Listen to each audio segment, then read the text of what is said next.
السلام علیکم ورحمۃ اللہ وبرکاتہ۔ امید ہے سب دوست احباب خیریت سے ہوں گے۔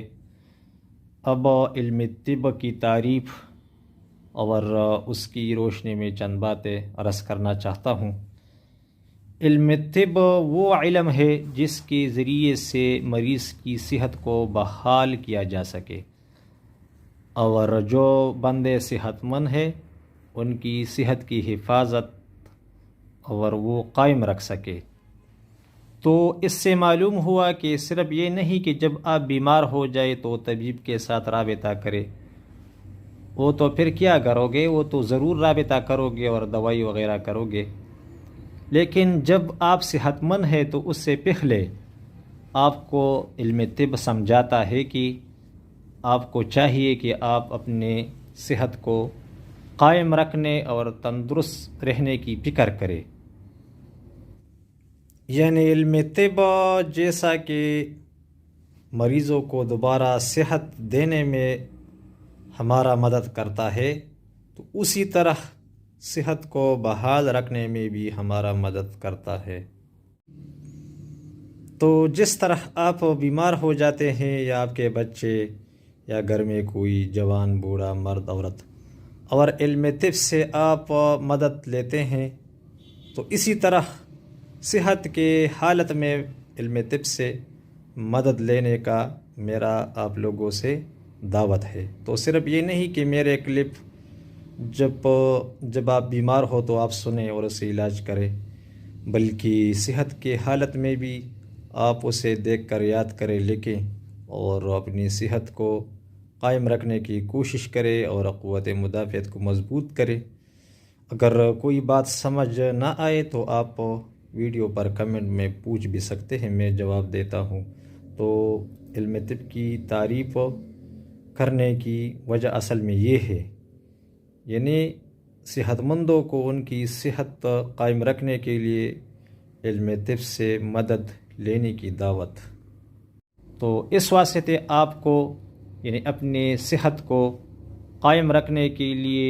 بغیر کسی بیمار ہونے کے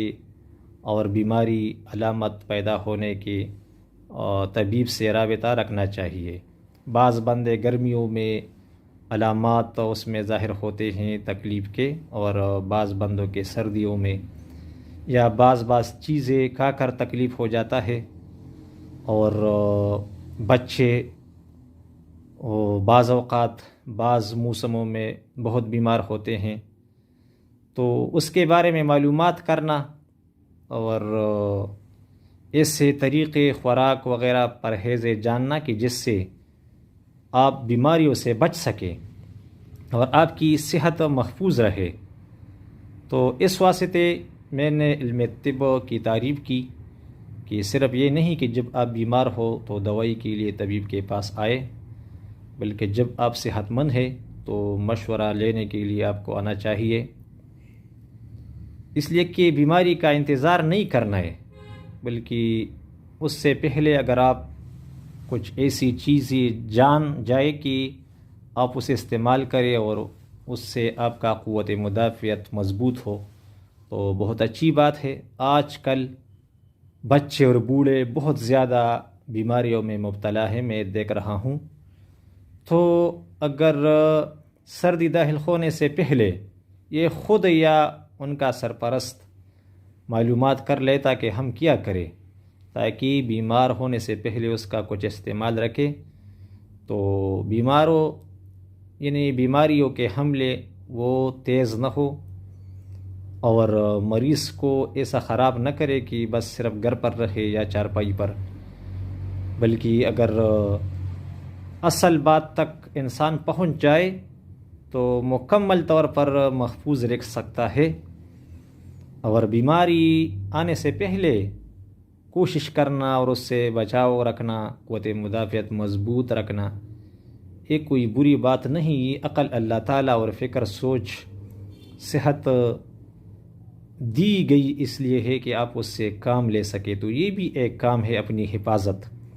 اور اسلام اور دین شریعت کا اول منشا جو ہے وہ حفاظت ہے۔ آپ ایمان اس لیے لاتے ہیں کہ تاکہ دوزخ سے بچے، اور اللہ تعالیٰ کی قہر و غضب سے امان ہو۔ تو اسلام کا منشا ہے حفاظت۔ یہ کبھی کبھی میرے پاس کوئی اس طرح مریض آتا ہے کہ جس کو ملیریا ہو، تو جس وقت ملیریا بخار کا اس پر اثر ظاہر ہوتا ہے تو میں اسے بتاتا ہوں کہ فلاں چیز اس علامت کے ظاہر ہونے سے 1 گھنٹہ پہلے آپ نے پینا ہے یا کھانا ہے، تو وہ چیز وہ پہلے استعمال کرتا ہے تو پھر اس پر وہ علامات وارد نہیں ہوتے، اور چند دن استعمال کرنے کے بعد وہ مکمل صحت یاب ہو جاتا ہے۔ تو سب کو درخواست ہے کہ آپ اپنی وقت کو ضائع ہونے سے، اپنے پیسے کو، اپنے صحت کو ضائع ہونے سے بچائے۔ تو اس کے لیے ضروری ہے کہ جب آپ صحت مند ہے تو جب آپ بیمار ہو جاتے ہیں وقت نکالتا ہے، ڈاکٹر کے پاس جاتے ہو یا حکیم طبیب کے ساتھ، جس کا جدھر پہنچ ہو اور جس طریقے سے ہو، تو صحت کے وقت اگر آپ رابطے میں رہے اور کچھ جانے پہچانے،